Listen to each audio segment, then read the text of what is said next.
Selamat kita bertemu dalam kasih Tuhan. Apa kabar jemaat Tuhan yang saya kasih dalam Tuhan? Kita bersyukur hari ini kita boleh ada sebagaimana ada, dan kita akan bersama-sama merenungkan firman Tuhan pada pagi hari ini. Sebelum kita merenungkan firman Tuhan, mari kita berdoa.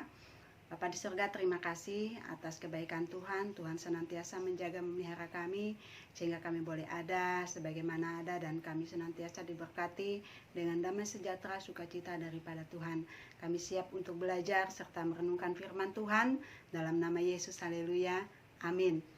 Bapak Ibu jemaat Tuhan yang saya kasih dalam Tuhan, tema umum kita ya dari jemaat kita GKI Gunung Sinai yaitu Injil 4 berganda.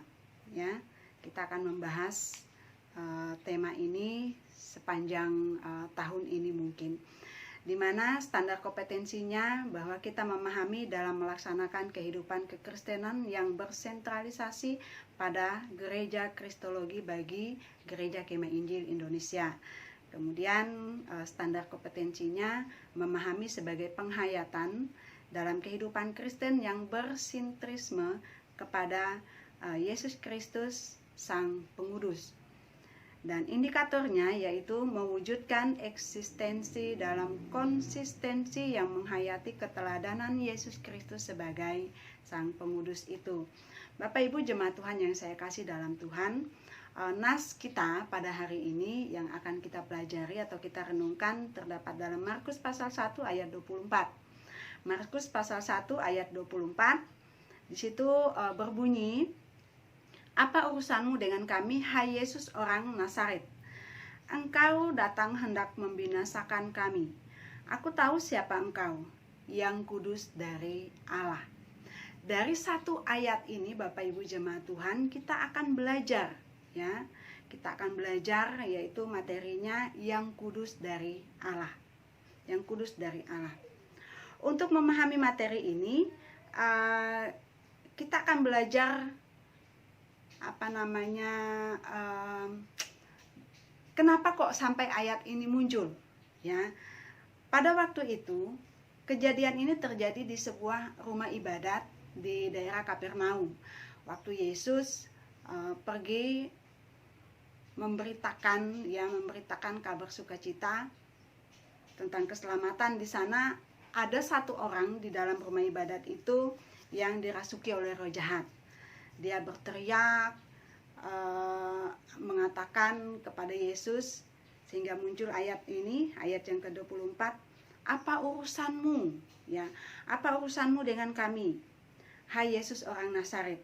Apakah engkau datang itu hendak membinasakan kami? Aku tahu kamu itu siapa. Kamu itu yang kudus dari Allah." Ya, seperti itulah bahasanya. Jadi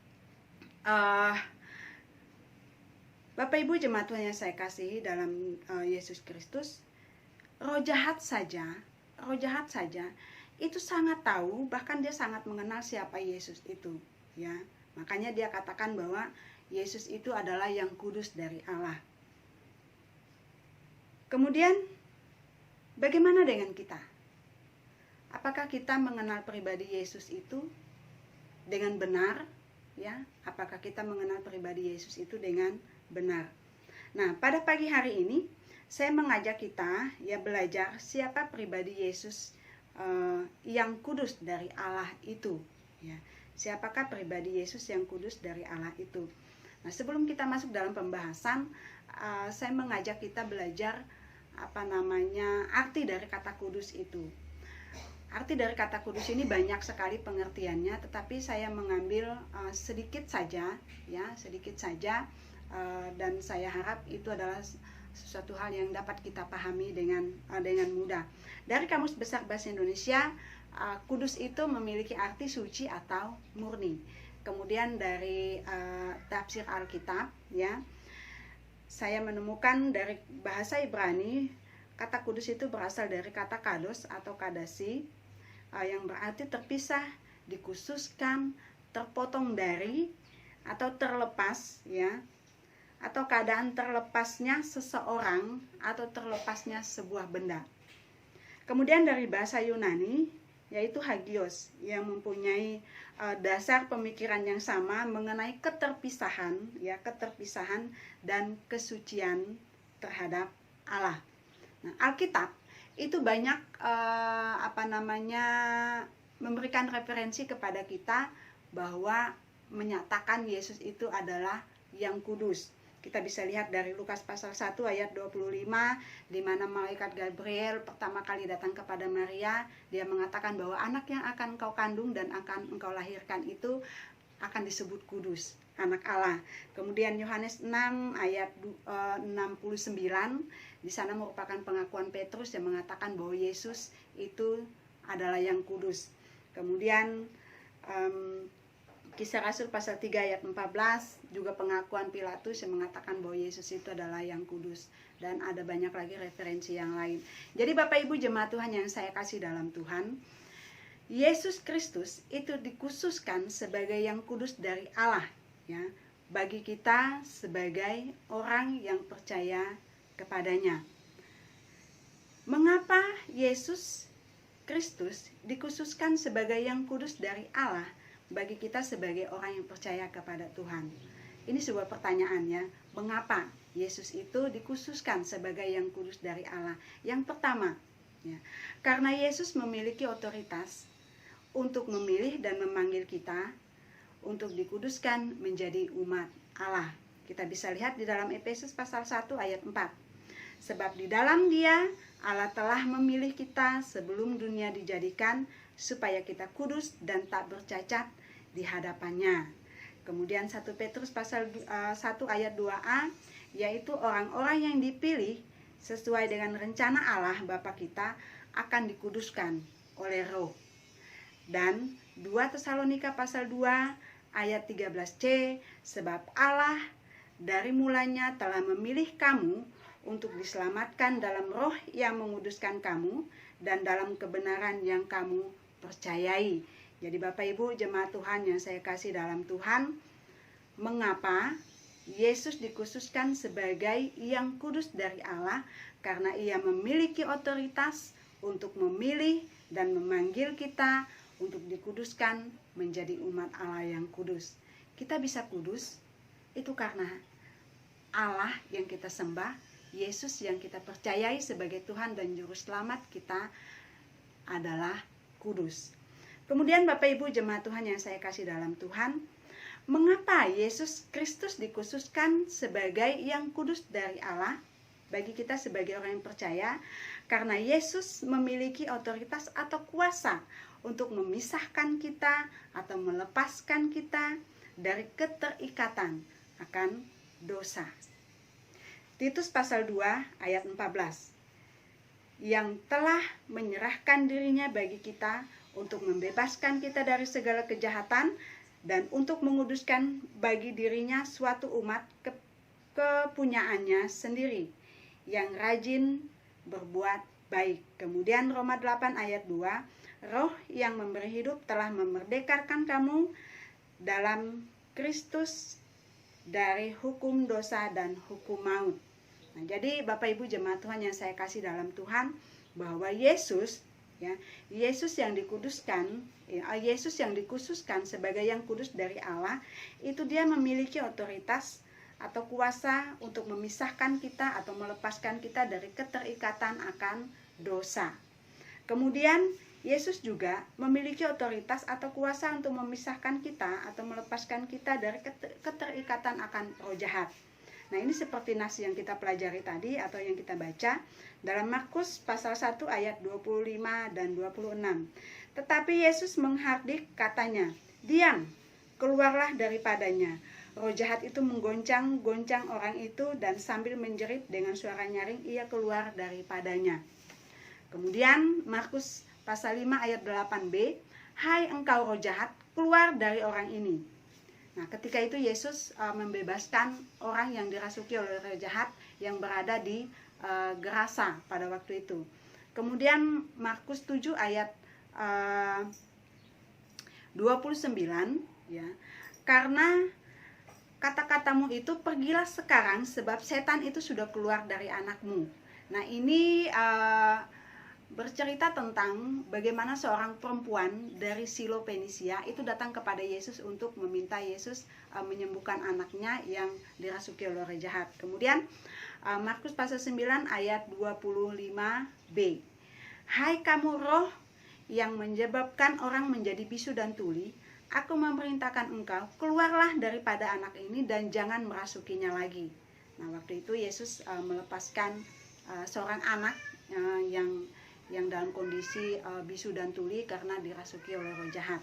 Jadi Bapak Ibu jemaat Tuhan yang saya kasih dalam Tuhan kita Yesus Kristus, Yesus ya, yang dikhususkan sebagai yang kudus dari Allah, ya, yang kudus dari Allah, dia memiliki otoritas untuk memilih dan memanggil kita sebagai umat yang dikuduskan. Kemudian dia juga memiliki otoritas atau kuasa untuk memisahkan dan melepaskan kita dari keterikatan akan dosa dan roh jahat. Kemudian yang kedua, Bapak Ibu jemaat Tuhan yang saya kasih dalam Tuhan, timbul juga pertanyaan bagi kita, bagaimana supaya kita dapat menjadi umat yang kudus serta terlepas dari keterikatan dosa dan roh jahat. Ya, ini pertanyaan bagi kita ini. Yang pertama, Bapak Ibu jemaat Tuhan yang saya kasih dalam Tuhan, bagaimana supaya kita bisa menjadi umat yang kudus serta terlepas dari keterikatan dosa dan roh jahat? Yang pertama yang harus kita lakukan yaitu mempersembahkan tubuh kita, ya, tubuh kita ini kepada Tuhan. Roma 12 ayat 1. Karena itu saudara-saudara, demi kemurahan Allah, aku menasehatkan kamu supaya kamu mempersembahkan tubuhmu sebagai persembahan yang hidup, yang kudus, dan yang berkenan kepada Allah. Itu adalah ibadahmu yang sejati. Kemudian, jangan menjadi serupa dengan dunia ini. Jangan menjadi serupa dengan dunia ini di kitab yang sama, di dalam Roma pasal 12 ayat 2. Janganlah kamu menjadi serupa dengan dunia ini, tetapi berubahlah oleh pembaharuan budimu, sehingga kamu dapat membedakan manakah kehendak Allah, apa yang baik, yang berkenan kepada Allah, dan yang sempurna. Kemudian, bagaimana supaya kita dapat menjadi umat yang kudus, serta dapat terlepas dari keterikatan dosa dan roh jahat? Memberikan diri kita untuk dikuduskan. Ya, yang ketiga, memberikan diri kita untuk dikuduskan. 1 Korintus pasal 6 ayat 11b. Tetapi kamu telah memberi dirimu disucikan, ya, dikuduskan. Kamu telah dibenarkan dalam nama Tuhan Yesus Kristus dalam roh Allah kita. Nah, jadi Bapak Ibu jemaat Tuhan yang saya kasih dalam Tuhan, Yesus itu dikuduskan, ya, dikuduskan dari Allah untuk kita sebagai orang yang percaya, karena dia memiliki otoritas, sekali lagi yang pertama, ya, untuk membebaskan kita, ya, atau yang pertama untuk memilih dan memanggil kita menjadi umat yang kudus. Kemudian yang kedua, dia membebaskan kita atau melepaskan kita dari keterikatan, ya, akan dosa dan juga roh jahat. Dan sebagai implementasi dalam kehidupan kita, bagaimana supaya kita bisa menjadi umat yang kudus dan menjadi pribadi yang terlepas atau dibebaskan dari keterikatan dosa dan roh jahat. Kita mempersembahkan tubuh kita, ya, dalam Roma pasal 12 ayat 1, kita jangan menjadi serupa dengan dunia ini, kemudian memberikan diri kita untuk dikuduskan oleh Tuhan. Kesimpulan 1 Petrus pasal 1 ayat 15 dan 16. Karena Yesus Kristus yang kudus dari Allah, maka kita juga menjadi umat yang kudus ketika kita telah dipilih, dipanggil, dilepaskan, dipisahkan dari dosa dan roh jahat. 1 Petrus pasal 1 ayat 15 dan 16. Tetapi hendaklah kamu menjadi kudus di dalam seluruh hidupmu, sama seperti Dia yang kudus yang telah memanggil kamu, sebab ada tertulis, kuduslah kamu sebab aku kudus. Puji Tuhan, Biarlah kebenaran firman Tuhan ini boleh menguatkan iman kita bersama untuk kita tetap setia kepada Tuhan dalam kehidupan, di dalam kekudusan kehidupan kita mengiring akan Tuhan. Kita berdoa. Tuhan Yesus, terima kasih buat renungan yang singkat ini. Biarlah ini bisa menjadi berkat bagi kami, sehingga boleh kami lakukan dalam kehidupan kami setiap hari. Kami ingin hidup lebih berkenan lagi kepada Tuhan. Terima kasih Tuhan, ini doa kami dalam nama Yesus. Haleluya. Amin.